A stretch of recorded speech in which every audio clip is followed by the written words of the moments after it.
দিদি তুমি রান্নার চাল চুরি করে বিক্রি করছো, ভাসুর আসুক আমি সব বলে দেবো। তুই যদি তোর ভাসুরকে বলিস তাহলে তোর পেটে যে আছে তার মরা মুখ দেখবি।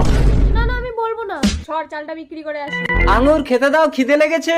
খেতে দাও মানে ঘরে চাল আছে, রান্না করবো। কি বলো, কালই তো 10 কেজি চাল কিনে আনলাম। দেখো তোমার ছোট ভাইয়ের বউ চাল চুরি করে বিক্রি করছে হয়তো। না দাদা, নন্দিনী এই কাজ করতেই পারে না। ঠিক আছে ভাই, তুই তোর লক্ষ্মী বউকে নিয়ে আলাদা করে খা। দাদা আমি এখনো আয় করতে শিখিনি, আমাকে আলাদা করে দিচ্ছ? তাহলে তুই এই লক্ষ্মী ছাড়কে ঘর থেকে তাড়া, তবেই তুই আমাদের সঙ্গে থাকতে পারবি। ঠিক আছে আমিই চলে যাচ্ছি। খাতেই যা, আমি দেওয়ার ভাতারের ভার একাই সামলে নিতে পারবো। নন্দিনী আমরা আলাদা করে খাবো। কিন্তু আমাদের তো থালা বাসন নেই বিজয়। তাতে কি হয়েছে, আমি কাজ খুঁজে যাচ্ছি, আয় করে হোটেল থেকে প্যাকেটে করে ভাত এনে দুজনে খাবো। হঠাৎ করে তুই কাজ কোথায় পাবি? এই ওদের 100 টাকা দাও তো, আজকের দিনটা চলার মতো। 100 টাকা কোথায় ছিল? আরে কালই তো আমরা দুই ভাই কাজ করে তোমার হাতে 300 টাকা এনে দিলাম। তুমি কি আমাকে সন্দেহ করছো? হ্যাঁ তো, চাল না হয় বাইরে থাকতো, নন্দিনী চুরি করে, কিন্তু আলমারির চাবি তো তোমার কাছে। ও, নন্দিনীর পেটে বাচ্চা হলো তাকে তোমরা মাথায় তুলে রেখেছো?